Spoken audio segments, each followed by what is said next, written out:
আসসালামু আলাইকুম প্রিয় দর্শক, আজ আমাদের সঙ্গে আলোচনার জন্য আমন্ত্রিত অতিথি হিসেবে আছেন এই দেশটি ধ্বংস হতে আর কতদিন।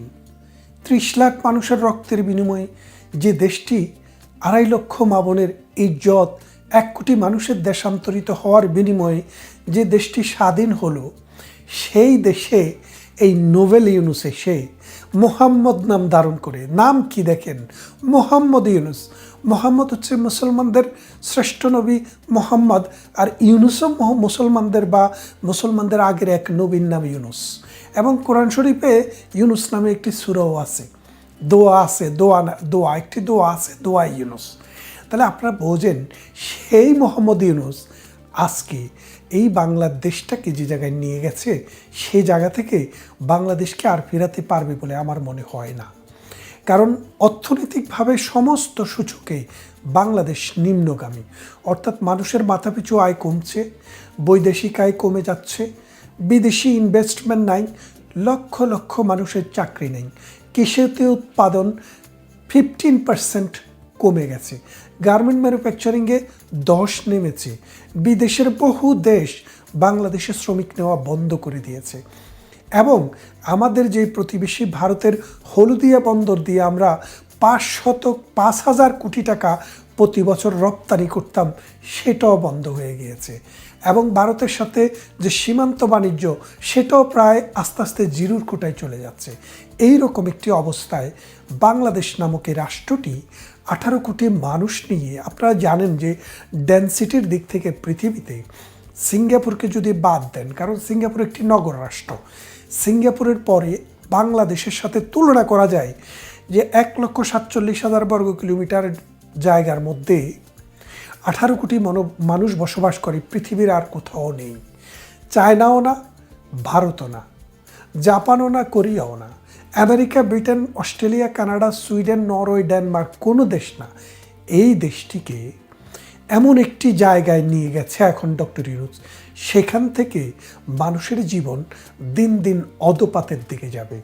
যেতে যেতে এই সমাজটি ভেঙে পড়বে, সোমালিয়ার মতো মানুষের মাথা মানুষ খাবে। এখন এই মানুষের মাথা মানুষ খায়, কিন্তু প্রতিবেশীদের সাথে যে আমাদের একটা সদ্ভাব ছিল, সেই সদ্ভাবটি এখন আর নেই। এখন আমাদের ভাবটি কার সাথে? আমেরিকার সাথে। কিন্তু আমেরিকা ডক্টর ইউনুসকে পোষেও না। এখন যে বিষয়টা আমি আজকে বলতে চাই, সেই বিষয়টি হচ্ছে এই ডক্টর ইউনুস ক্ষমতায় আসার আগ থেকেই পাকিস্তানের সাথে পাকিস্তানি যে গ্রুপ, তাদের সাথে যোগাযোগ করছিল। এবং তাদের সাথে যোগাযোগ করে বাংলাদেশ এবং ভারতের মধ্যে একটা অলিখিত চুক্তি হয়েছে। সেই চুক্তিটি হলো বাংলাদেশের মধ্যে দিয়ে ভারতের বিভিন্ন অঞ্চলে আক্রমণ করা, অর্থাৎ বাংলাদেশের ভূখণ্ড বাংলাদেশ পাকিস্তানকে ব্যবহার করতে দেবে। সেটা কোনো লিখিত চুক্তি নয়, অলিখিত চুক্তি। সেই চুক্তির কারণে পাকিস্তানের সেনাপ্রধান এবং পাকিস্তানি নেতারা বলছেন যে এবার আমরা ভারতকে পূর্ব অঞ্চলীয় পন্ড ব্যবহার করে আক্রমণ করব। আপনারা বুঝছেন তো পূর্বাঞ্চল কোনটা? এই পূর্বাঞ্চলটা হচ্ছে বাংলাদেশ। এই বাংলাদেশের ভূখণ্ড ব্যবহার করে পাকিস্তান ভারতে আক্রমণ করবে, এই রকম হুমকি ভারতকে পাকিস্তান দিচ্ছে। তাহলে পাকিস্তান যে বাংলাদেশের মাটি ব্যবহার করতে পারবে, এই যদি নিশ্চয়তা তারা না পায়, তাহলে তারা কি করে বাংলাদেশকে ব্যবহার করে ভারতে হামলা করার হুমকি দেয়? এই বিষয়টি আপনারা বোঝেন। বিষয়টা হচ্ছে এই চুক্তিটি, এই আন্ডারস্ট্যান্ডিংটি কিভাবে হলো? বাংলাদেশের ভিতরে থেকে হলো নাকি বাংলাদেশের বাইরে গিয়ে হলো? এবারে আপনারা কদিন আগে দেখলেন যে জাতিসংঘের সাধারণ পরিষদের অধিবেশনে আমেরিকাতে 160 সদস্যের বহর নিয়ে ডক্টর ইউনুস, মোহাম্মদ ইউনুস, জঙ্গি ইউনুস এবং নোবেল ইউনুস আমেরিকাতে গেলেন। সেখানে গিয়ে তিনি পাকিস্তানের প্রধানমন্ত্রীর সাথে দেখা করলেন। শুধু পাকিস্তানের প্রধানমন্ত্রীর সাথে দেখা নয়, পাকিস্তানের একটি সিকিউরিটি ডেলিগেটের সাথে তার একটি বিশেষ বৈঠক হয়েছে বলে আমরা জানতে পেরেছি। কোথায় হয়েছে? আমেরিকাতে। সেই বৈঠকের মূল প্রতিপাদ্য বিষয় ছিল যে তেহলগ্রামে যেইভাবে জঙ্গিরা আক্রমণ করে ভারতের 30 জন মানুষকে অতর্কিতে হামলা করে হত্যা করেছে, ঠিক বাংলাদেশের ভূখণ্ড ব্যবহার করে তারা সেই প্রস্তুতি নিবে এবং ভারতের যে 7 সিস্টার্স যে অঞ্চল, সেই অঞ্চলে এই হত্যাকাণ্ড, এই ম্যাসাকার তারা চালাবে। এটা চালিয়ে তারা যেটা করতে চায়, দেখাতে চায় যে ভারতের বিভিন্ন অঞ্চলে জঙ্গিরা প্রস্তুত, ভারতের বিভিন্ন অঞ্চলে বিচ্ছিন্নতাবাদীরা আছে এবং ভারত মানে ভাগ করার জন্য, ভারতের বিভিন্ন অংশকে অশান্ত করার জন্য পাকিস্তান এবং চায়নার যে চক্রান্ত, সেই চক্রান্তটি এই ডক্টর ইউনূসের মাধ্যমে সফল হয়ে যাচ্ছে। খালেদা জিয়ার সময়ে এবং এরশাদের সময়ে 4 দলীয় জোট সরকার যখন ক্ষমতায় ছিল, তখনও কিন্তু পাকিস্তান বহু চেষ্টা করেছে। পাকিস্তান চেষ্টা করার পর বাংলাদেশের ভূখণ্ড সরাসরি ব্যবহার করার এরকম কোনো মৌখিক বা লিখিত চুক্তিতে তারা উপনীত হতে পারেনি। কিন্তু যখন ডক্টর ইউনূস সরকার আসলো, যখন তার কোনো পলিটিক্যাল কমিটমেন্ট নাই, তখন কিন্তু পেরেছে। খালেদা জিয়ার সময় কিভাবে পেরেছিল? খালেদা জিয়া এবং এই 4 দলীয় জোট সরকার যখন ক্ষমতায় ছিল, জামাত সহ, তখন তারা বাংলাদেশের মাটি উলফা গেরিলাদেরকে দিত। এই আপনার অরুণাচলে, আসামে, মিজোরামে, ত্রিপুরায় যেসব বিদ্রোহীরা ছিল, এই সব বিদ্রোহী, মিজো বিদ্রোহী, তারপরে আসামের বিদ্রোহীরা, এরা কি করত? বাংলাদেশে এসে, এই নাগাল্যান্ডের বিদ্রোহীরা এসে বাংলাদেশে বিয়ে শাদী করে বাংলাদেশে থাকতো এবং চায়না থেকে এবং পাকিস্তান থেকে তাদের পাকিস্তানি জাহাজে করে এই চালানগুলো বাংলাদেশে আসতো। সেগুলা ভারতের বিভিন্ন সীমান্ত পয়েন্ট দিয়ে চোরাই পথে তারা ভারতে প্রবেশ করাতো এবং সেটা খালেদা জিয়ার সময়ে 2001 থেকে 5 সালে যখন ছিল, আপনারা জানেন 3 বা 4 সালে কিন্তু 10 টাকা অস্ত্রের একটি চালান ধরাও পড়েছিল, যেই মামলাটি এই এই মোহাম্মদ ইউনূসের সরকার তাদেরকে বেকসুর খালাস করে দিয়েছে। এবং পরবর্তীতে শেখ হাসিনা যখন ক্ষমতায় আসে 2008 সালে, 9 সালে ক্ষমতাটি গ্রহণ করেছেন, 8 সালের নির্বাচন হয়েছিল, তখন তিনি কিন্তু অনুপ চেটিয়া এবং পরেশ বড়ুয়াকে ধরে ভারতে পাঠিয়েছিলেন এবং বাংলাদেশের ভূখণ্ড বন্ধ করার, মানে বাংলাদেশের ভূখণ্ড ব্যবহার করার সমস্ত পথ ঘাট এবং পরিকল্পনাকে নস্যাৎ করে দেন। এইবার যখন এই ইউনূসের সরকার ক্ষমতা আসে, পাকিস্তানরা বুঝলো তাদের দোসর, তাদের বাবা, তাদের আব্বা ক্ষমতায় এসছে। এখন এই সুযোগে এই বাংলাদেশের ভূখণ্ড কিভাবে ব্যবহার করা যায়, ডক্টর ইউনূস এসে কী করলো? বলল যে পাকিস্তান থেকে জাহাজ আসলে বাংলাদেশে একটা নিয়ম ছিল, সেই নিয়মটা হলো পাকিস্তান থেকে যদি কোনো জাহাজ আসে সেটাকে 2 বার তল্লাশি করা হবে, ডাবল তল্লাশি। কিন্তু ডক্টর ইউনূস এসে ঘোষণা দিল, তাদের সাথে একটা চুক্তি করলো যে পাকিস্তানের কোনো জাহাজ বাংলাদেশের বন্দরে আসলে এখন থেকে আর সেই রকম তল্লাশি করা হবে না। তার মানে হচ্ছে ব্লাইন্ড চেক দিয়ে দিল, ব্ল্যাঙ্ক চেক, আপনাকে ব্ল্যাঙ্ক চেক দিয়ে দিল, যত ইচ্ছা আপনি লিখে নেন। সেই থেকে বাংলাদেশে অস্ত্র আসা শুরু। এই যে তারেক রহমান বাংলাদেশে যায় না, কেন যায় না? কারণ পাকিস্তান থেকে প্রচুর পরিমাণে অস্ত্র বাংলাদেশে এসছে। 6.72 বোরের যে গুলি, যেগুলা দিয়ে জুলাই এবং আগস্টে ছাত্র তো হত্যা হয় নাই, হয়েছে সাধারণ মানুষ। এই সাধারণ মানুষ যে কিছু মারা গেছে, এই 6.72 বোরের এইসব বন্দুক, এইসব অস্ত্র পাকিস্তান থেকে এসছে। এগুলা দিয়েই কিন্তু এই হামলাটি হয়। আগে চোরাই পথে আসতো, এখন জাহাজে করে আসছে। এই জাহাজে করে অস্ত্র আসার জন্য এই ইউনূসের সাথে প্রথমে আপনারা জানেন বাংলাদেশের প্রতিরক্ষা মন্ত্রণালয়, বাংলাদেশের পররাষ্ট্র মন্ত্রণালয় এবং বাংলাদেশের আর্মিরও একটি টিম কিন্তু পাকিস্তানে গিয়ে কিন্তু সফর করে এসছে। এর কারণ কি? পাকিস্তানের সাথে আমাদের কত বিলিয়নের বাণিজ্য, আমাদের পাকিস্তানের সাথে বাণিজ্য বিলিয়নে হিসাব করার নাই। আর পাকিস্তান যা বিক্রি করে এরকম কোনো কিছু আমাদের দরকারও নেই। আর পাকিস্তান এমন একটি রাষ্ট্র, তারা সন্ত্রাসবাদ ছাড়া, জঙ্গিবাদ ছাড়া রপ্তানি করার মতো কোনো বস্তু তাদের কাছে নেইও। আর আছে ওই সৌদি আরবে তারা চোর পাঠায়, তারা পকেট কাটে, পকেট মার করে, যার কারণে এবং ভিক্ষাবৃত্তি করে, যার কারণে সৌদি আরবে হজ বন্ধ করে দিয়েছিল। তখন এই পাকিস্তানের পররাষ্ট্রমন্ত্রী প্রধানমন্ত্রী মুসলেকা দিয়ে এসছে যে এখন থেকে পাকিস্তানিরা সৌদি আরবে হজে বা উমরাতে গেলে তারা ভিক্ষাবৃত্তি করবে না এবং চুরি করবে না।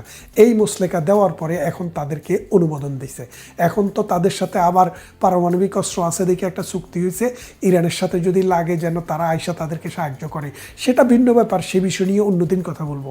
কিন্তু যে বিষয়টি আমি বলতে চেয়েছিলাম যে ডক্টর ইউনূসের সাথে এই চুক্তিটি মৌখিকভাবে হোক বা আন্ডারলাইনে হোক হয়ে গেছে, যার কারণে এখন বাংলাদেশের বিভিন্ন অঞ্চলে আপনি দেখবেন পাকিস্তানি মানুষ ঘোরাফেরা করে, পাকিস্তানি লোকদেরকে আপনি দেখবেন বিভিন্ন অঞ্চলে প্রায় 10,000-এর মতো পাকিস্তানি বাংলাদেশে এসছে। এই পাকিস্তানিরা আসার জন্য এখন আর তাদের কি লাগে না, তাদের কোনো ভিসা লাগে না, অন অ্যারাইভাল ভিসা দেয় ওদেরকে। বিশেষ একটি বুথের মাধ্যমে বাংলাদেশে আসলে তাদেরকে অটোমেটিক তাদেরকে ছেড়ে দেওয়া হয়, তাদের ব্যাগও তল্লাশি করা হয় না। এটা গভর্নমেন্টের তত্ত্বাবধানে হচ্ছে এবং এই ব্যাগগুলোতে কইরা লাগেজগুলোতে কইরা অস্ত্র আসে, যেটা ওই পিআইয়ের বিমান না বাংলাদেশ বিমান, তাদেরকে আগে থেকে সিগন্যাল দেওয়া। তার মানে হচ্ছে রাষ্ট্র চাইলে কি না হয়, এখন রাষ্ট্র চাচ্ছে এই বাংলাদেশে অস্ত্র আনছে।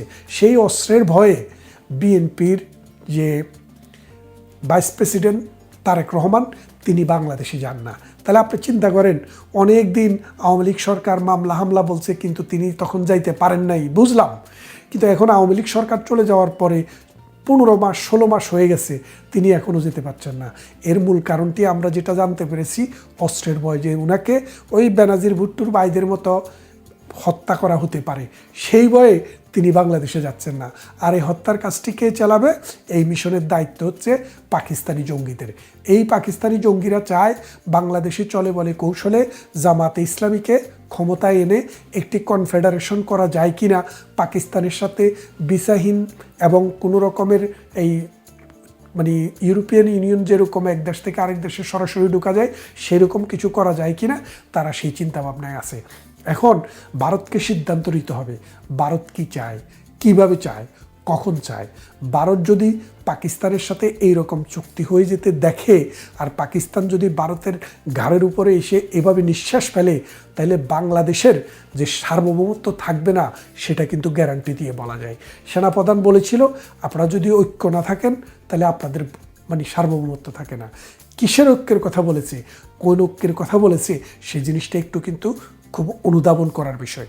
তার মানেটা দাঁড়াচ্ছে বাংলাদেশ 1971 সালে যে স্বাধীনতা পেয়েছে, সেই স্বাধীনতাকে ডক্টর ইউনূস বিক্রি করে এসছে। এই বিক্রি করে এই 32 নম্বর ভাঙার পিছনে ডক্টর ইউনূসের হাত। ডক্টর ইউনূসের সাথে আমরা শুনেছি তারেক রহমানেরও হাত আছে। তারেক রহমান, আপনি তো চাঁদ দেখেছেন, খুশি হয়েছেন, রোজা কিন্তু খুব কঠিন হবে, রোজার দিন কিন্তু এখনও আপনি পার করতে পারেননি। আপনার দল জাহাঙ্গীরনগর বিশ্ববিদ্যালয়, ঢাকা বিশ্ববিদ্যালয়ে অলরেডি ফেল মেরেছে, অর্ধেক ভোটও পায়নি। তার মানে বোঝেন এই প্রজন্ম আপনাকে চিনে না, আপনাদেরকে চিনে না। আপনারা মানুষের সাথে যা করছেন, আওয়ামী লীগের সাথে যা করছেন, এখন সময় আছে। যদি আওয়ামী লীগ, মুক্তিযুদ্ধ, বাংলাদেশের স্বাধীনতা সংগ্রাম, অসাম্প্রদায়িক চেতনা এবং বাঙালিত্বকে যদি আপনি ধারণ না করেন, বাঙালিত্বের পাশে গিয়ে যদি আপনি না দাঁড়ান, ওই ধর্মন্ধ মৌলবাদীদের যে সওদাগরি, এটা আপনি আর করতে পারবেন না। আপনার বাবা এরশাদ, আপনার মা, তারা কিন্তু এই মৌলবাদী যে গোষ্ঠী ছিল তাদের নেতা ছিল, নেত্রী ছিল, তাদেরকে নেতৃত্ব দিয়েছে শাহ আজিজুর রহমান। আপনাদের কাছে ছিল এই জামাতে ইসলামীকে আপনারা রাজনীতি করার সুযোগ দিয়েছেন, নেজামে ইসলামীকে, মুসলিম লীগকে। তাদেরকে সঙ্গে নিয়ে এই ধর্মভিত্তিক সাম্প্রদায়িক চেতনার পাকিস্তানের বন্ধুপ্রীতির যে রাজনীতি আপনারা করে এসছেন, সেটা এখন আর আপনাদের হাতে নেই। এটা এখন চলে গেছে জামাতের হাতে। পাকিস্তানও জামাতকে চায়। সুতরাং এখন পাকিস্তানের সাথে ডক্টর ইউনূস নানানভাবে চুক্তি করে দিচ্ছে, তাদের সাথে ভেতরে ভেতরে সব কিছু করে দিচ্ছে। আপনাকে হত্যার জন্য কিন্তু তারা তৈরি হচ্ছে। তাই আপনার সময় থাকতে মানে শুভবুদ্ধির উদয় যদি হয়, দেশ বেঁচে যাবে, আপনারাও বেঁচে যাবেন, বেঁচে যাবে মুক্তিযুদ্ধ এবং অসাম্প্রদায়িক চেতনা। তা না হলে আপনারাও বাঁচবেন না, দেশও বাঁচবে না, মুক্তিযুদ্ধের চেতনাও বাঁচবে না। এবং ভারত তার নিজের স্বার্থে, অর্থাৎ তার সার্বভৌমত্ব, ভৌগোলিক অখণ্ডতা রক্ষার জন্য তারা যখন সোচ্চার হবে, তখন আমাদের এই সোনার বাংলার অস্তিত্ব কোথায় গিয়ে দাঁড়াবে সে কথা ভাবলে কষ্ট হয়। আসুন আমরা সবাই আমাদের দেশকে ভালোবাসি এবং আগামী দিন যেন একটি সুন্দর নির্বাচনের মাধ্যমে মুক্তিযুদ্ধের সপক্ষের মানুষরা ক্ষমতায় আসে সেই প্রত্যাশা ব্যক্ত করছি। ভালো থাকবেন সবাই, কথা হবে অন্য কোনো ভিডিওতে।